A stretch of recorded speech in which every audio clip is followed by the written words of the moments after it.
Errol, oh, okay, sure. Yes, I wanted to ask you. Okay. Hello, everyone. Nice to see you again. Today we have the second talk in the colloquium series for this year. And first of all, I would like to acknowledge the traditional owners of Australian land and pay my respects to the elders, past and present, acknowledge the Bunurong people. Today, I am happy to present Päivi Törmä, who is a professor at Aalto University in Finland. She is one of the leaders in the quantum many-body physics, superconductivity, and nanophotonics. Päivi has received her PhD degree in 1996 at the University of Helsinki, after postdoctoral appointment at the University of Ulm and the Marie Curie Fellowship in the University of Innsbruck. She has become professor at the University of Jyväskylä in 2001 and then moved to the Aalto University. She also led Nanoscience Center at University of Jyväskylä and was the director of Academy of Finland Center of Excellence in the Computational Nanoscience. Päivi is the elected member of Academia Europea, the Finnish Society of Sciences and Letters, and Finnish Academy of Technology. She also received an Order of the First Class and White Rose of the Finland honor from the President of Finland.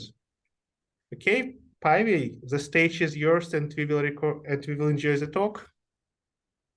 Thank you very much, and good morning, everybody, and thank you for the kind invitation to this seminar and for the introduction. So I will give quite a broad view of where quantum geometry can play a role, from superconductivity to plasmonic lattices.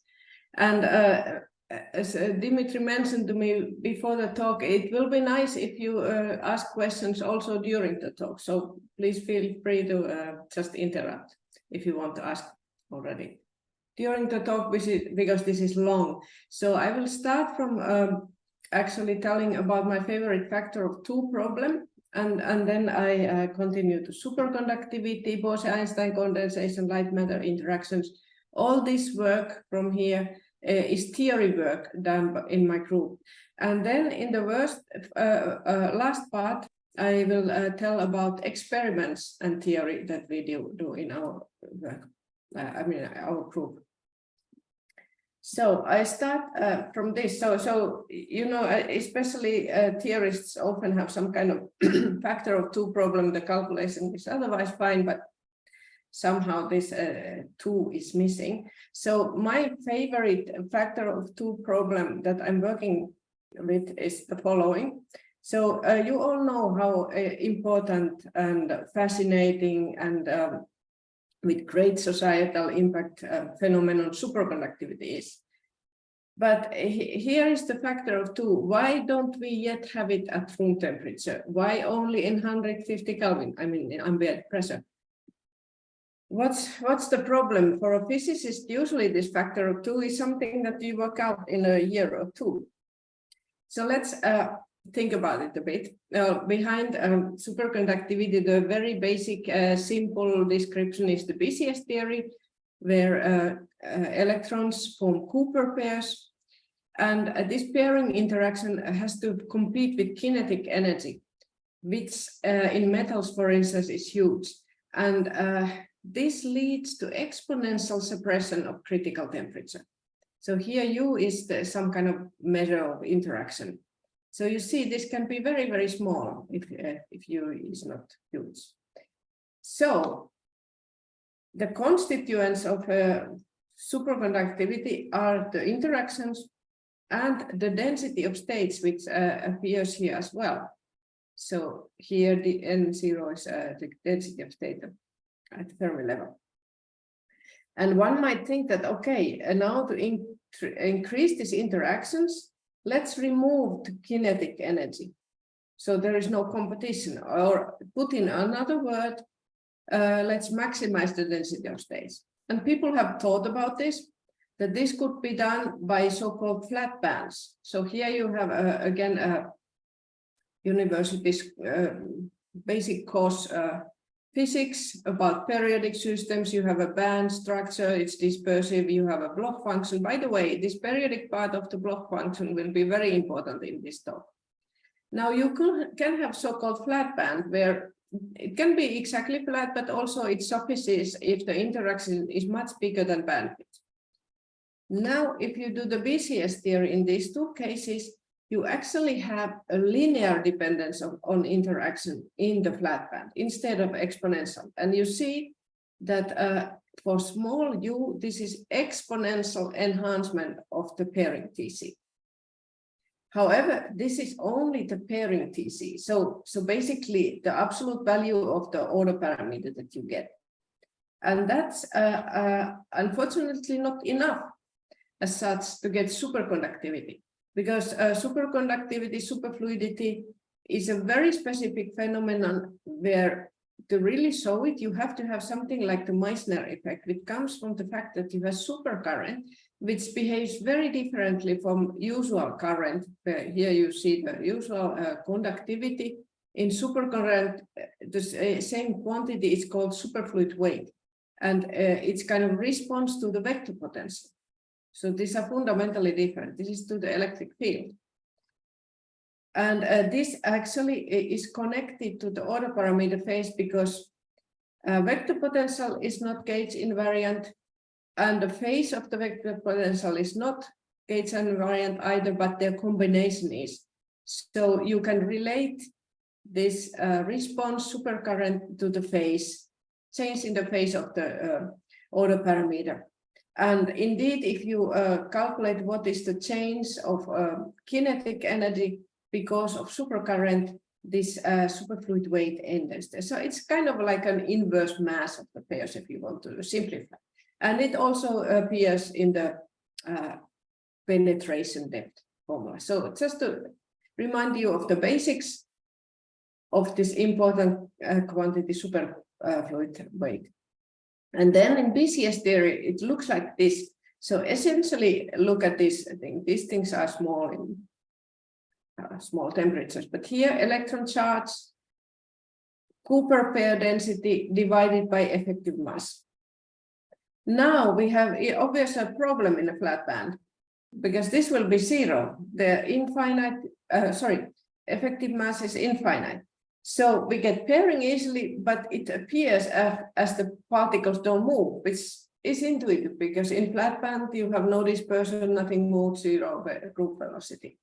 However, this is not the full story because there are very interesting types of flat bands, which are not just that you have bound your particles or electrons tightly in some position, they cannot move. You can also create flat bands via destructive interference. You can easily see it in the Lieb lattice configuration where you can think that now you can have wave functions which have minus amplitude here, plus amplitude here, and then any tunneling to this position, you will see destructive interference and a flat band comes.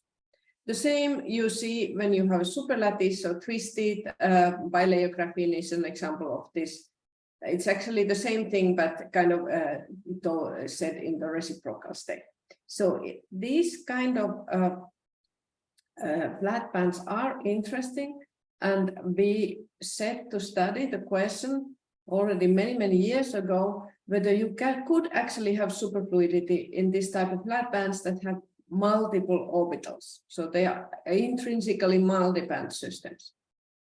And here I would really like to highlight the set of my co-workers, 3 very important people from my group, and then 2 external collaborators, Andrei Bernevic and Sebastian Huber, that have contributed to some of these papers.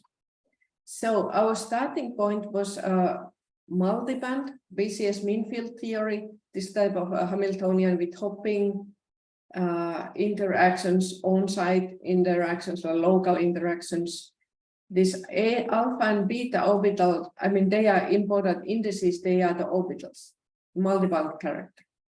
And this is attractive Hubbard model.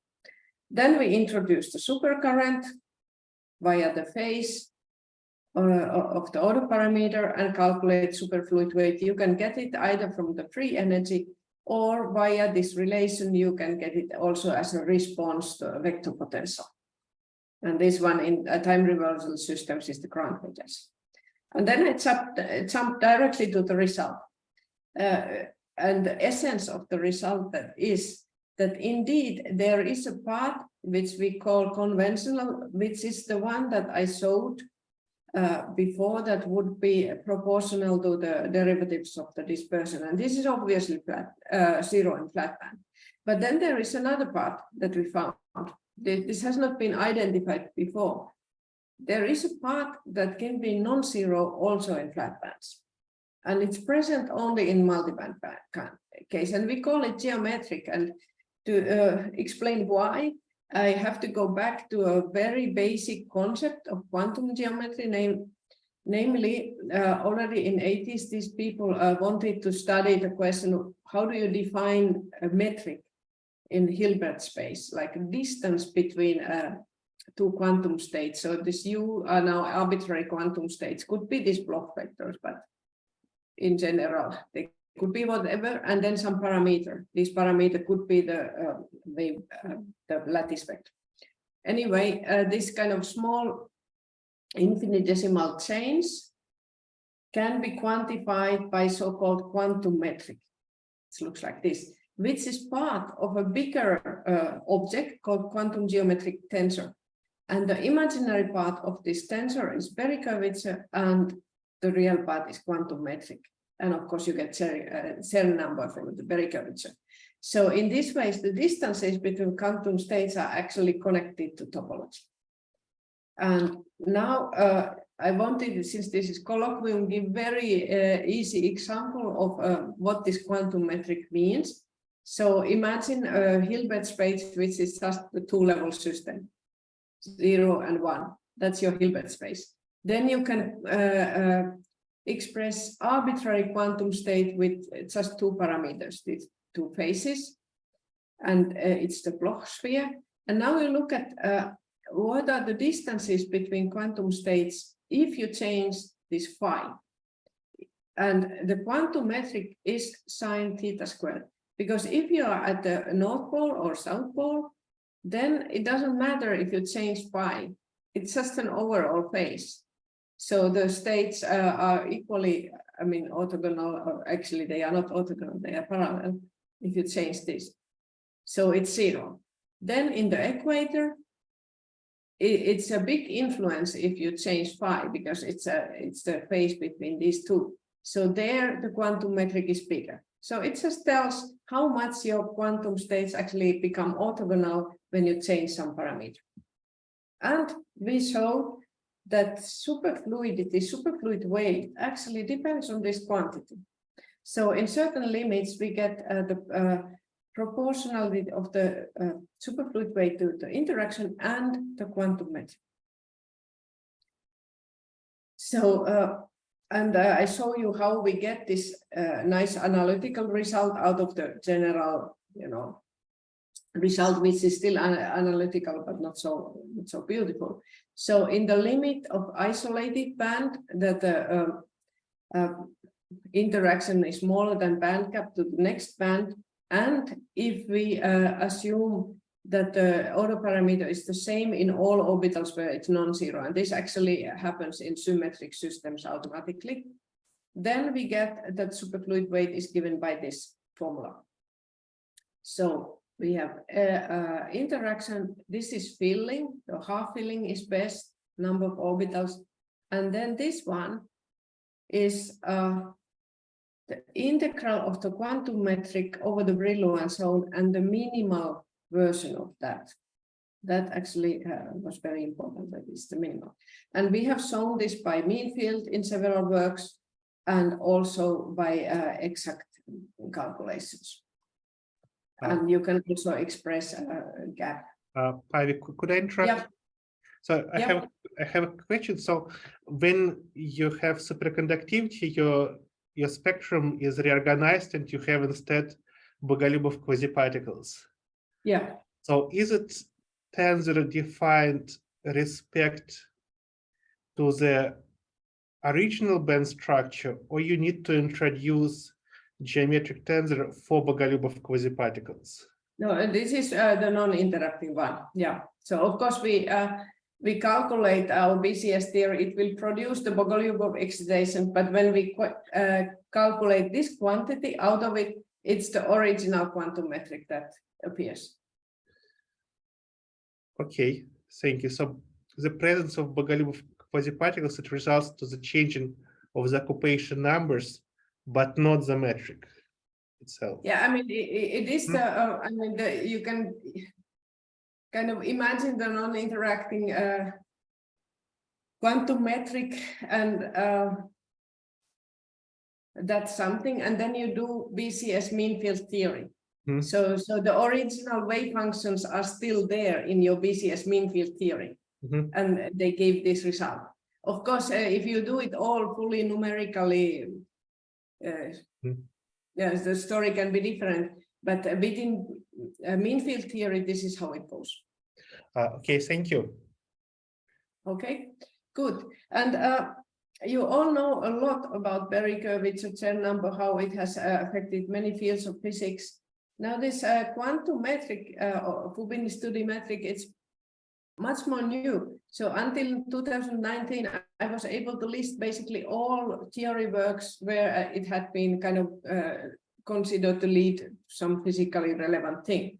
Okay, since then, now the field has a bit exploded. There are many results coming that it's important for this and that and so on, and also experiments. But it's relatively new compared to the Berry curvature, the imaginary side of this tensor. And nicely, we can derive also very fundamental bounds because of this, that in the tensor, the real and imaginary part are connected, of course, and it's a positive, because it's a complex positive semi-definite tensor. We find that the superfluid weight is lower bounded by the Chern number. Here, this is spin Chern number. You can derive this for the time reverse and symmetric systems. Or it's enough if you have finite Berry curvature somewhere. So topological or quantum geometrically non-trivial bands are good for superconductivity. So this means we have now not only these constituents, interactions, and density of states that we should play with if we want high TC, for instance, solve my factor of 2 problem. We also can and should look at the structure of the Bloch functions, quantum geometry. That plays an important role. Could I interrupt you again? Yeah. So a Chern number is obviously the dimensionless. Usually, yes. There are some constants missing here. Yeah, usually in BCS, superfluid density is parameterized, so in terms of density. Yes, there is E squared over H bar or H bar squared missing here. So just fundamental constants, but nothing else. Yeah, just fundamental constants, but nothing else. Okay, I see. Okay, thank you.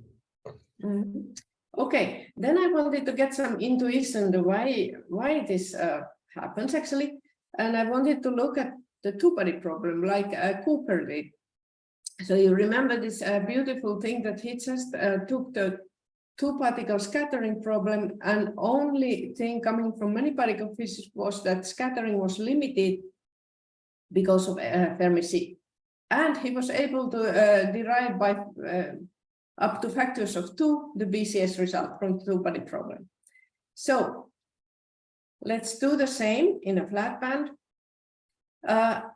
However, now we have even a big problem in the start because there is no Fermi C.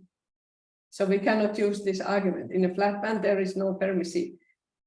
So there the problem is a kind of an inverse.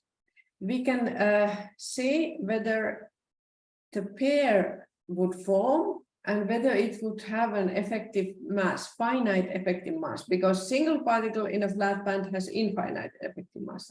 Maybe the pair has finite. Let's see. So this is what we calculated.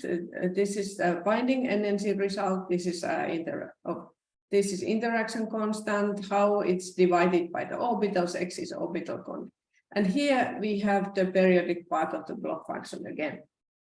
And then if we assume this uniform pairing, we get approximately that this effective mass is proportional to the integrated quantum metric. So the same result as from BCS theory. So from the multiband BCS theory. So this kind of analogy is also in flat bands, but it's very different. It's that we get same effective mass from the two-body problem and the superfluid weight. And now you can think that, okay, when there are interactions, the pairs actually get an effective mass. So that's one intuition to understand this. And another one is when you start to think about the overlaps of one-year functions.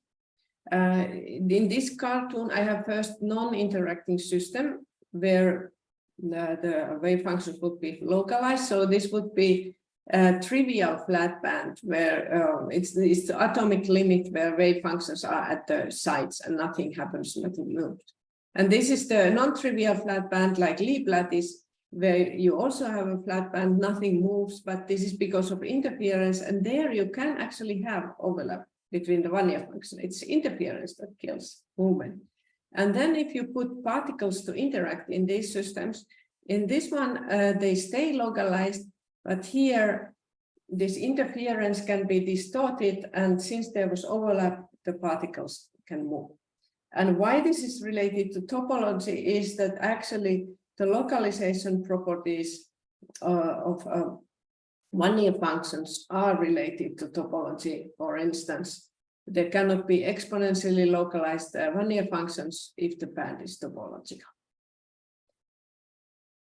And all this, what I showed was mean field or two-body problem, but this has been solved with heavy numerical methods also. And recently, we got also exact results showing this, of course, in certain limits, but they are really exact. So we did this kind of study where we project the Hamiltonian to the flat band. This is the projector. And this uniform pairing condition where you have a pairing same in all orbitals is expressed like this. NF is the number of flat bands, and this is the number of unit cells. In this, under this condition, we can show that the general many-body Hamiltonian can be reduced to this type of Hamiltonian, which is positive semi-definite. So that's useful. One can show that the ground state is so-called eta pair states. So these are pairs that are kind of extended everywhere.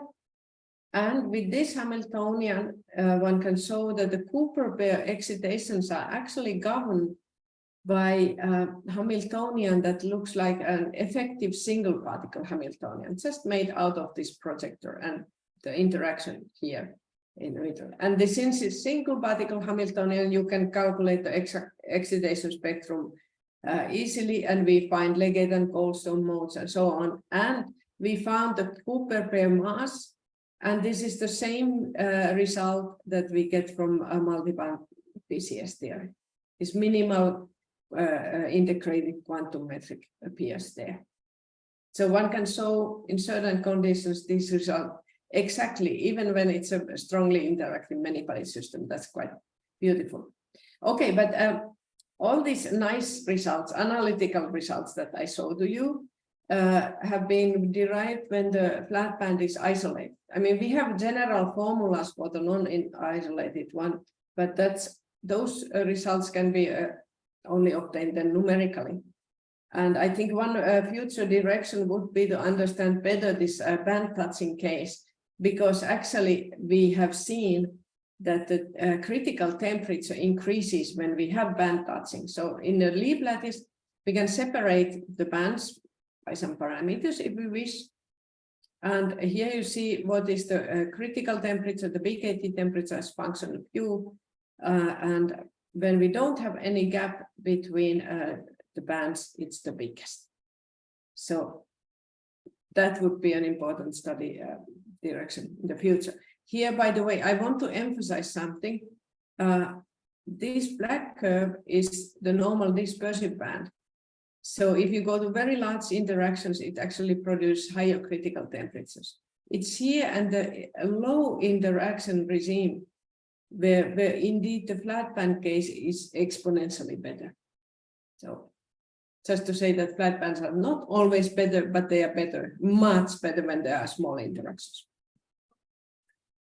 Right, so I already mentioned twisted graphene. Obviously, that's a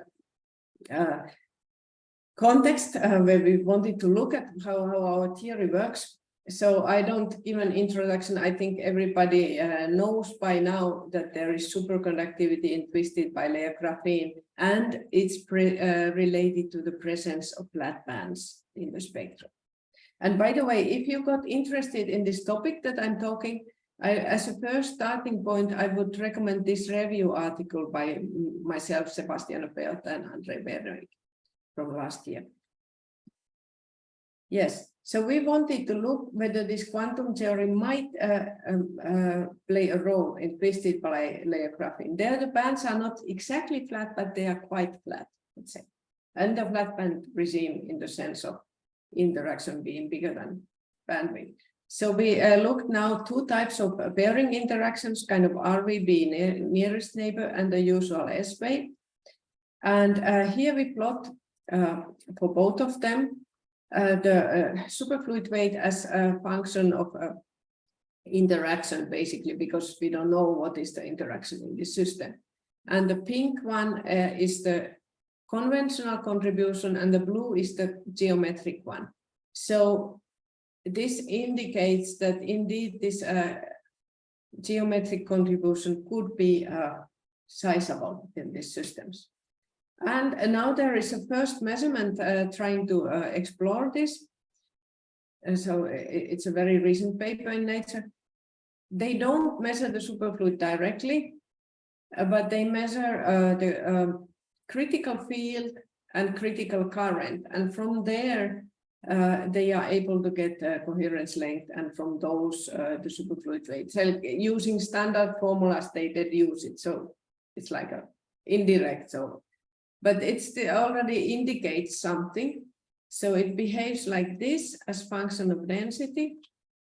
And now, if you would use this simple BCS single band formula that I showed in the very beginning, just density divided by effective mass, it would look like this. While the real result is much bigger, and it better fits with something that they scale with the order parameter. However, I mean, in our theory, it should be order parameter squared, but anyway, this, of course, is not exactly flat system. So this is promising. And I think there will be many other studies into this direction. Okay, so this was kind of the basics about the quantum geometric contribution.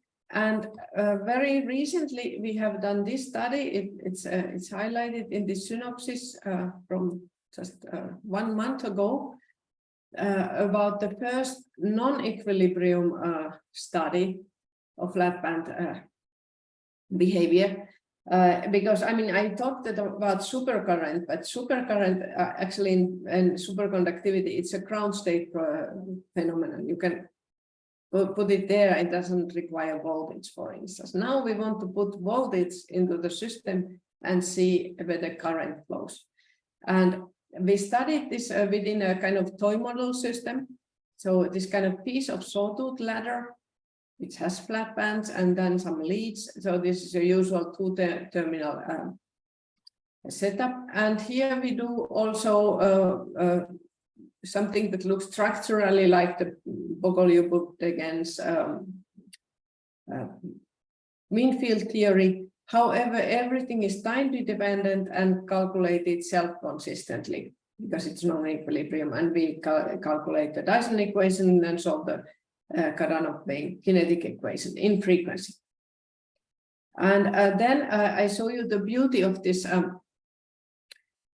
sawtooth ladder, or let's say sawtooth lattice, which looks like this.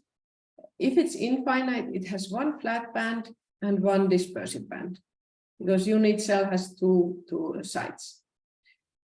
When it has a finite size, of course, you don't have band, but you have states which still resemble this. So you have so-called flat band states, which are completely localized. They correspond to this.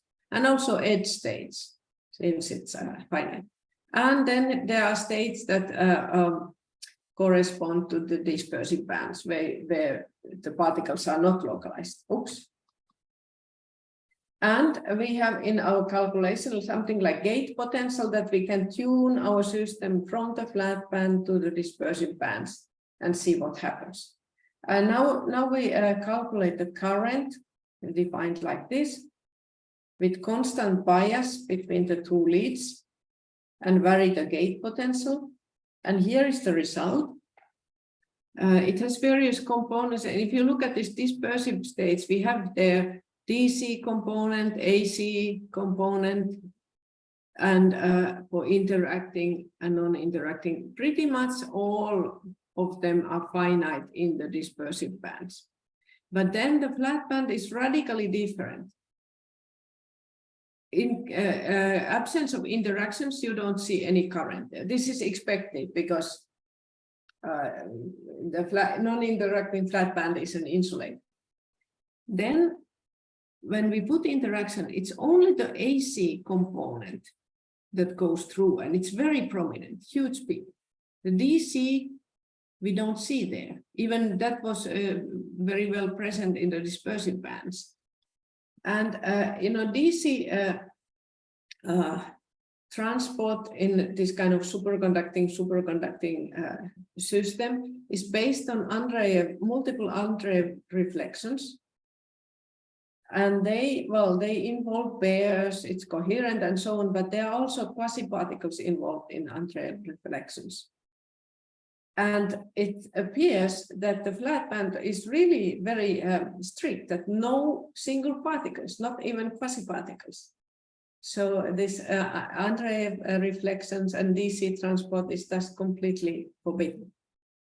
Okay, and then we looked at normal leads and normal superconducting. There is nothing in the flat band. So this indicates that only the pure supercurrent goes through the flat band in non-equilibrium. That all the quasi-particle transport seems to be quenched. And here I have a very provocative slide that, okay, these quasi-particles in quantum devices are usually a big nuisance. So if we have flat band materials, maybe they can help to reduce or remove this quasi-particle poisoning. If it's indeed so that it's like a absolutely pure supercurrent that can flow through, but it blocks quasi-particles. All right, this was, of course, simply a toy model study. Much more is needed, current bias and so on, but I think it's interesting. Päivi, could I interrupt you? Yep.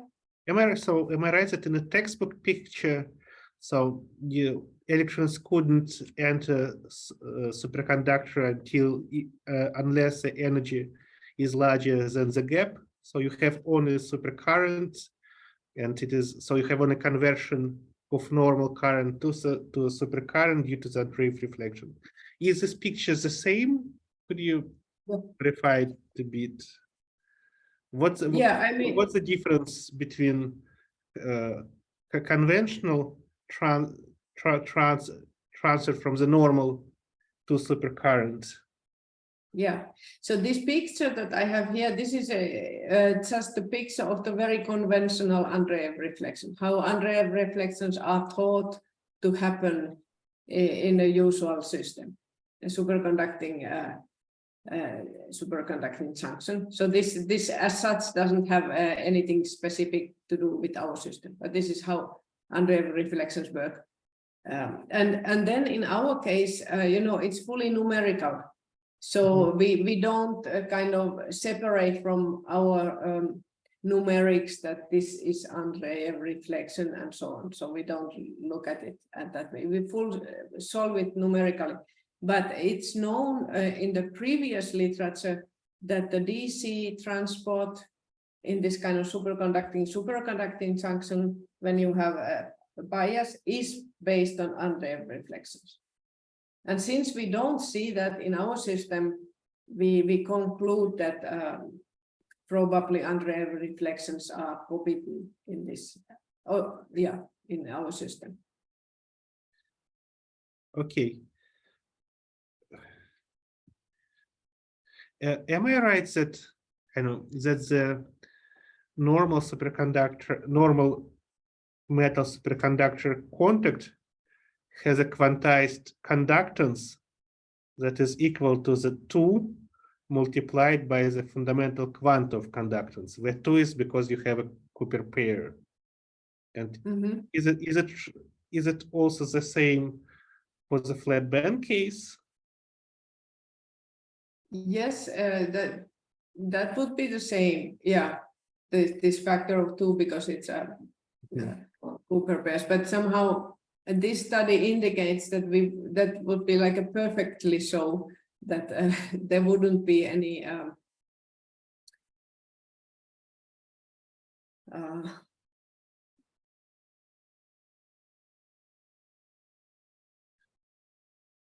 quasi-particle. Of course, this problem, I don't know.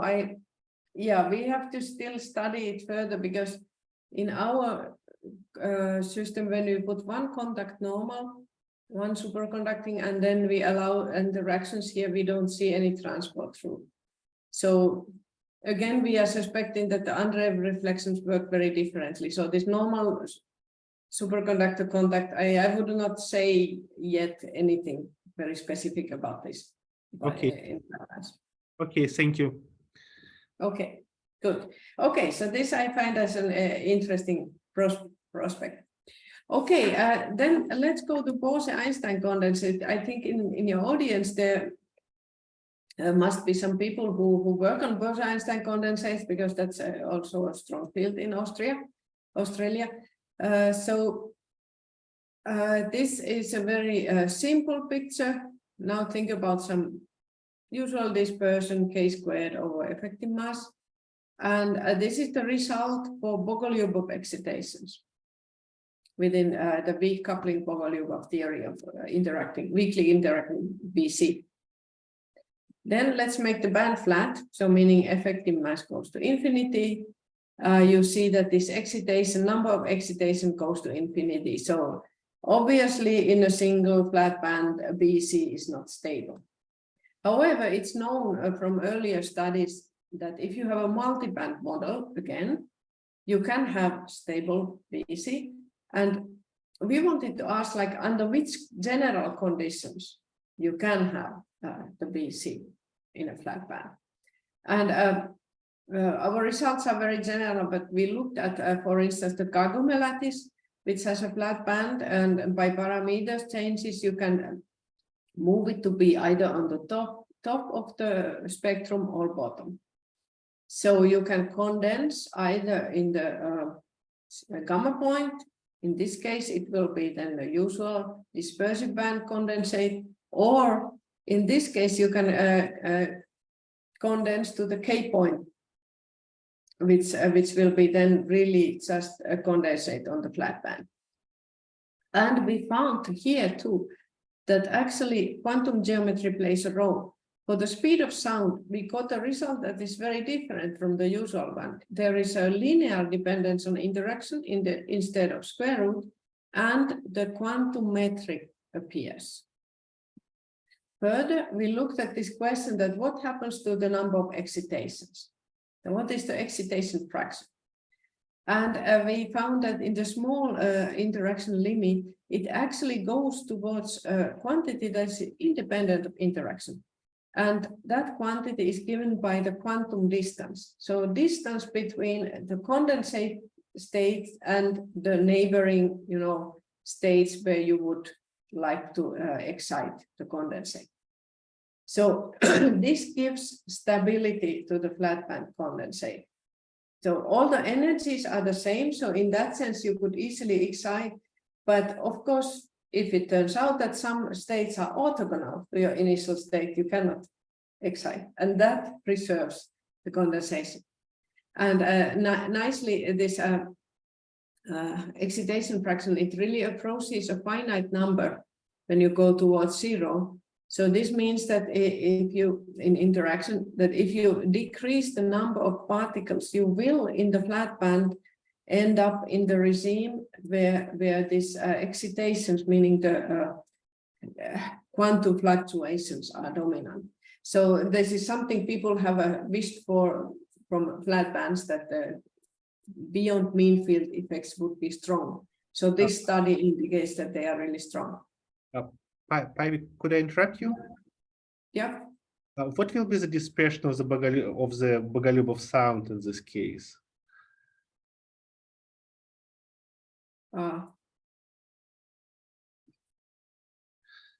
So I don't have the.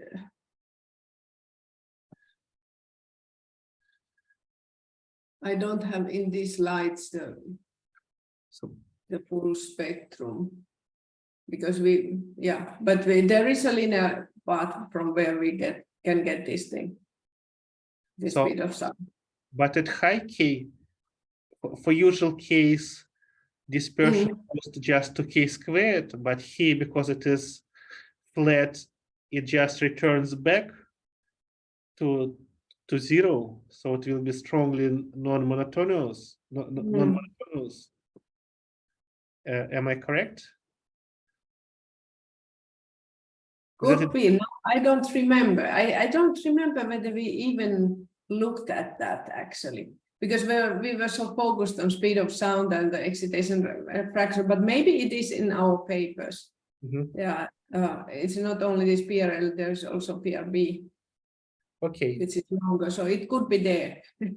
Yeah, I don't remember how it goes. Okay. But it could be different from this Percival, and I would guess it goes to maybe something like that. Okay, thank you. Of course, this is all in lattice, so there is also the Brillouin zone. It stops there. So sure. Certainly it doesn't go to infinity. Okay, thank you. Okay, and then another context where quantum geometry appears is light matter coupling. And here I mean light matter coupling, let's say not like light with atom, but like light with material, solid state material where you have bands. And this is the strength of the light matter interaction is given by the light matter coupling Hamiltonian, which is when you introduce the vector potential via Bias substitution and you take the second order. So it looks like this. And here you see the derivatives of the dispersion appear again, which indicates this simple form in a single band would indicate that if you have in your material a flat band, then light would not interact at all with it, because the dispersion is missing for the electrons. However, our point is that, again, if you take these geometric terms into account in a multiband system, we will have light matter interaction. And these are the formulas. So these two terms here are the linear and quadratic intraband. But if you have a multiband system, you will have also intraband terms that involve the other bands, and then interband terms that are very complex. So here we could, I mean, these have some quantum geometric type of terms in them, but not like a direct proportionality quantum metric, except in special cases. Anyway, but these are of same kind of origin. And they turn out to be very important, for instance, in twisted graphene. So there is a old proposal by Aoki and Kitagawa that if you drive a graphene sheet with some optical drive, so basically Floquet driving, you can open a topological gap. And the size of the gap is proportional to the strength of the driving A squared and the group velocity at the Fermi level. Now people have calculated and even measured also that kind of driving in twisted bilayer graphene. But there you expect very tiny gap because the group velocity is so small, because the band is almost flat. So you can see here's the original Dirac cones of graphene, and twisted bilayer graphene is like this. So we calculated this, including all these interband terms, and here is the twist angle. This is the flat band condition. So we see that indeed the intraband and interband flat band contribution, they go to zero at this flat band condition. However, there is a coupling between the flat and dispersive band that is very big. And then we can do the Floquet theory, Floquet driving theory here, and we see that indeed this topological gap can be very big. This would be given by the single band theory, which is indeed tiny, it is group velocity. But all these interband terms, they give you very big topological gap, and basically because in the static picture we have a big contribution between flat and dispersive bands. This in the Floquet driving turns into having a strong coupling between these flat bands. So this explains why people have seen so big Floquet gaps. And then I go to my final topic, and this is now very different in the sense that we are doing experiments here as well, but of course thematically it's still connected. So my group has been doing a lot of work with so-called plasmonic lattices, where we fabricate nanoparticles on substrates in all kind of array and lattice configurations. And this gives us band structures and of course very high fields also around the nanoparticles. And the basic modes of the system are formed like this. These nanoparticles have single particle localized resonances, which are very broad, and they hybridize with diffracted orders of the lattice when you place the particles about one wavelength from each other. And this is the spectrum. So this is the hybrid of the single particle resonance, which is broad, and diffractive order. So these modes are also dispersive because you can give a finite momentum. So the diffractive order is the in-plane one, and you can give finite momentum to it by, let's say, exciting in an angle, and then you get, of course, different energy and the band structure. So, and these lattices you can combine with dye molecules, emitters, and so on, get strong coupling, lasing, condensation, and so on. We have also seen the Bose-Einstein Condensate. But I don't talk about this. I talk about this quantum geometry related work. So in this one, we have just a plain lattice, no molecules. And this is theory work and experimental work divided into two very recent papers. And I want to highlight that this full quantum geometric tensor, the quantum metric and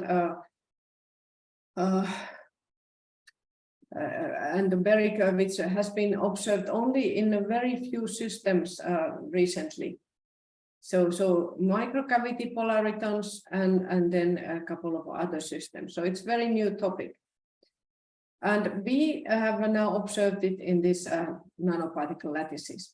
So the modes, the surface lattice resonances, they are very polarization dependent. So if I excite the system with this polarization, then radiation is mainly in this direction and the coupling is in this direction. So we have two very different TE and TM modes. They could look like this, TM and TE as function of KY, for instance. And empty lattice band structure without any scattering from nanoparticles looks like this. And we are interested in this part here, which has two modes, TE and TM. And we want to measure this quantum geometric tensor. And now the quantum, let's say, in this case, all our theory is equally valid for classical and quantum system because it's single particle physics. And our experiments are in the classical regime, but the story would be the same in quantum regime. So I call it quantum metric out of convention, kind of. It should be maybe called the eigenstate metric. Anyway, the eigenstate of interest is the Bloch function, and the band index is n here. This corresponds to now polarization. So we don't consider all these bands. We actually consider this line, but two bands coming from two polarizations. And that one can parameterize easily these two polarizations, left and right, like this, two phases, which you can get if you measure your modes polarization result so that you have 6 different measurements. And this is a beautiful idea from these people. I think Oliver Bloy is in the audience. So we have used this method, but adapted our system. So basically we have to measure the dispersions for all k vectors and 6 times for all polarizations. And then we can extract the full quantum geometric tensor. So let's do it. At the diagonals, we would expect that the TM and TE modes are degenerate, but we actually observe a splitting. And this is because these nanoparticles are so directional emitters. So at gamma point, when k vector is 0, there is no overall phase like this E to IKX type of phase. It's just radiation of the particles. So then the TE and TM modes are the same, just 90-degree rotated. However, in the diagonal, we have finite k vector, so there is a finite phase pattern, and then the TM radiation pattern and TE radiation pattern, they look different when compared to the phase. So these are two different states, and we get a splitting. And then we extract the quantum geometric tensor, and we found that indeed there is non-zero quantum metric now along the diagonal. This is new because in previous work, it's usually you have quantum metric and Berry curvature around some k point, high symmetry point or so. We have it along the whole diagonal. And we also have a finite Berry curvature, and that's amazing. In this kind of simple, very simple square lattice, no time reversal symmetry breaking for magnetic field and completely symmetric particles. Why? Well, we did this kind of two-band model supported by macroscopic calculations where you have the two bands of the polarization. This is very generic. And we chose it so that it reproduces the empty lattice approximation, but we introduced the coupling, which produces the splitting. And this gives us we actually assume, I mean, we see from T-matrix calculation that this should be complex because we have losses. And then we can calculate the quantum geometric tensor from this model. And we can see that indeed this kind of splitting, which is in terms of this Hamiltonian is pseudo spin orbit coupling, this gives us the quantum metric. And then if we put this G to be real, we don't see any Berry curvature. If we allow it to be complex, it has an imaginary part, then we see Berry curvature. So this shows that we have actually now seen this non-Hermitian Berry curvature. This is the first observation of that one. It has been predicted in many works, but now it has been actually seen. And it's the first observation of quantum metric in plasmonic lattice, although quantum metric has been observed in many other, not so many, but few other systems before. Okay, so I'm in the end. I would like to advertise if anybody got interested in this theory work. There is a position in Tero Heikkilä's group, I mean, both PhD and postdoc, and that will be in collaboration with me, so you could start to work basically flat band superconductivity and this factor of 2. So that's all. And well, you understood now probably that quantum geometry comes into play in many physical quantities. And in the future, I want to work on superconductivity and also add interactions to these photonic systems. Okay, thank you very much.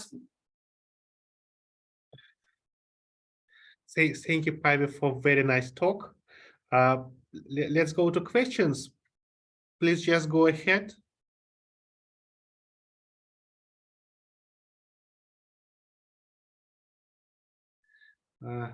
Let me start. You have, so for,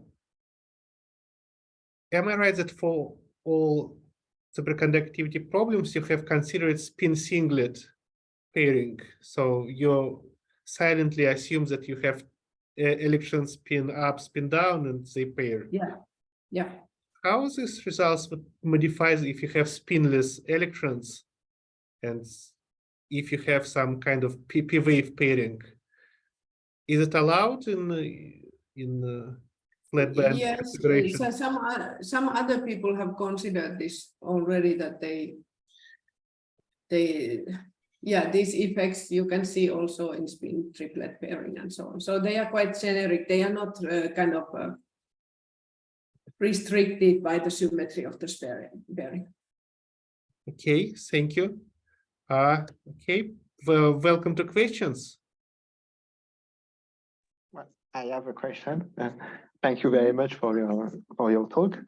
So I had a question regarding the last part. So you So you measured this Berry curvature and quantum metric. So I was wondering if so it's non-zero on this diagonal line, and so I was just wondering if it corresponds to the place in this Boolean zone where the bands are close to each other.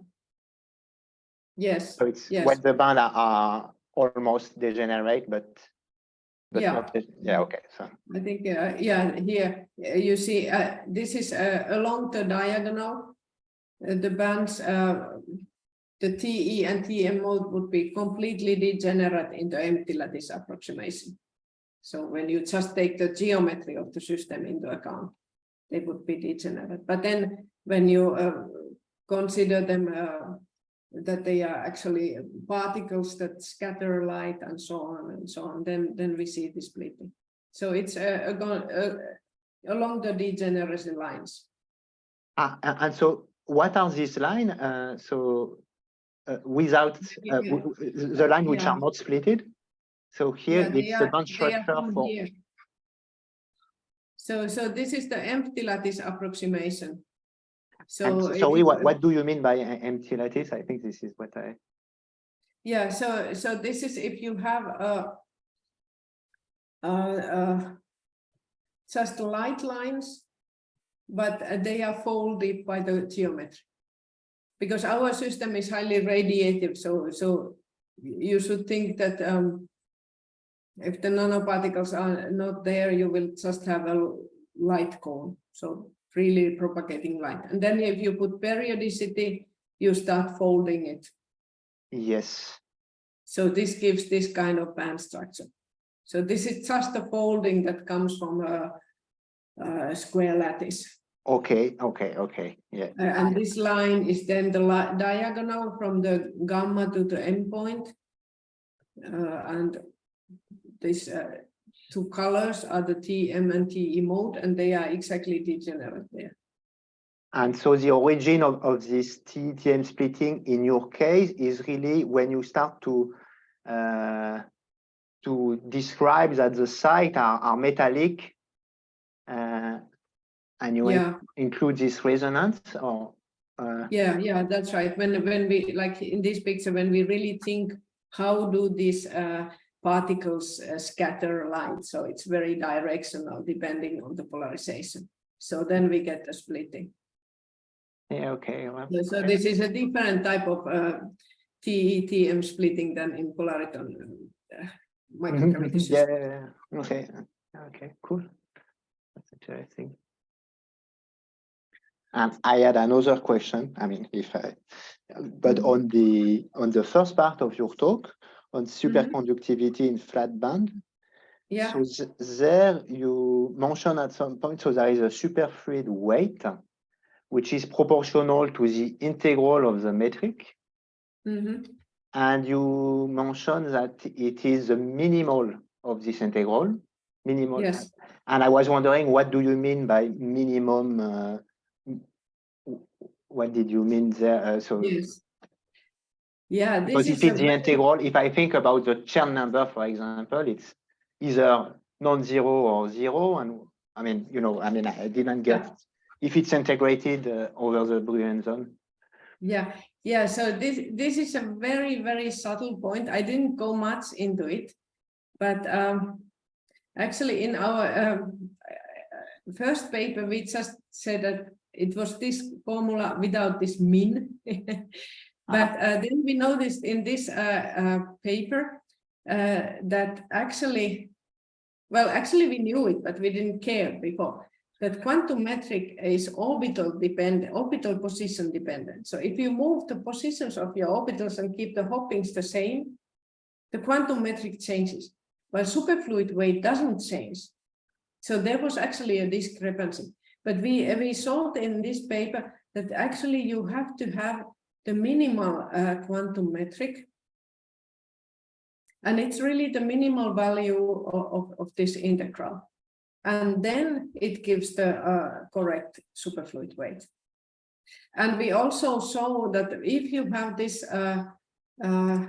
condition where you have that the orbitals are related by the symmetry operations of the system, then you automatically the quantum metric is the minimal quantum metric. But if you would put your orbital somewhere else than the high symmetry position, then actually you get a quantum metric which does not correspond to the superfluid weight. So this is a point that people now, when they study this quantum geometry and so on, they should really pay attention to. That quantum metric, also Berry curvature, they are orbital position dependent. And then if you relate to some physical quantity, you really have to think whether that quantity depends on the positions or not. And then there is this thing that if you consider very symmetric system to start with, then it might be that accidentally the minimal and the quantum metric are the same, and you don't need to worry. But in principle, you need to worry about this. And so, do I understand well that it is related to the way you define the unit cell? If you have several. Yes. Yes. Okay, because I remember that for graphene, for example, there is a subtlety there, so maybe it's related. Yeah. I don't have anywhere lattice, but it's really about the definition of the unit cell. Okay, I see. Thank you. And of course, Chern number it doesn't depend on the orbital position. So this relation is, of course, as it was in our original paper. So that's not changed. Yeah. Okay. So the minimum. Okay, interesting. But you can get, even if the band is not topological, if Chern number is 0, you can still get geometrical origin, this geometrical weight for the super. Okay. I see. Thank you. Okay, thank you. Any other questions? Please just go ahead. Please just go ahead and ask. Okay, let me ask. Recently, there was a couple of papers on these quantum geometric tensors in electron hole superfluids. I know it's excitonic condensates. Comment if you anticipate that physics to be very similar to superconductors or not, or if there are some differences between these two systems.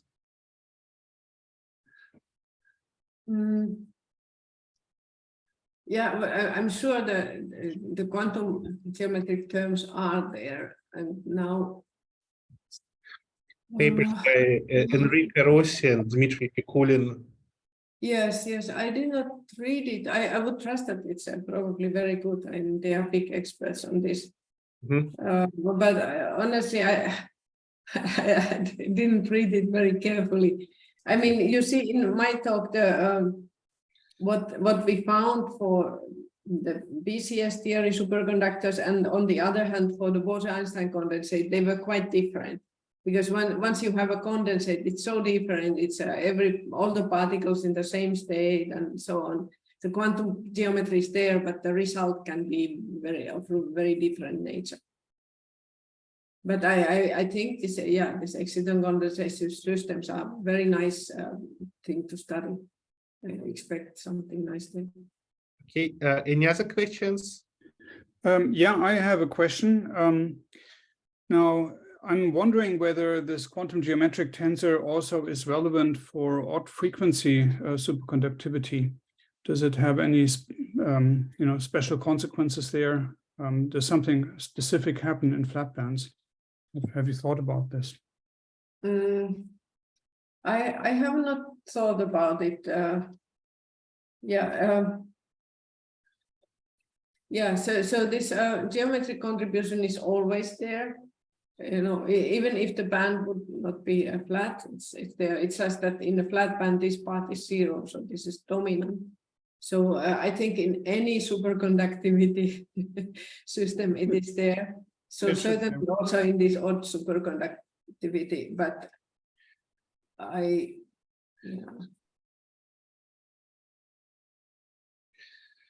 So there, I mean, your superfluid weight tensor, is it? That could be very complicated, right? Am I right? Yes, probably. I mean, it's not that I understand it very well, but odd frequency superconductivity needs certain conditions to happen, to occur in the first place. And I was wondering, whether this, now having flat bands, for example, plays a specific role there. Yeah.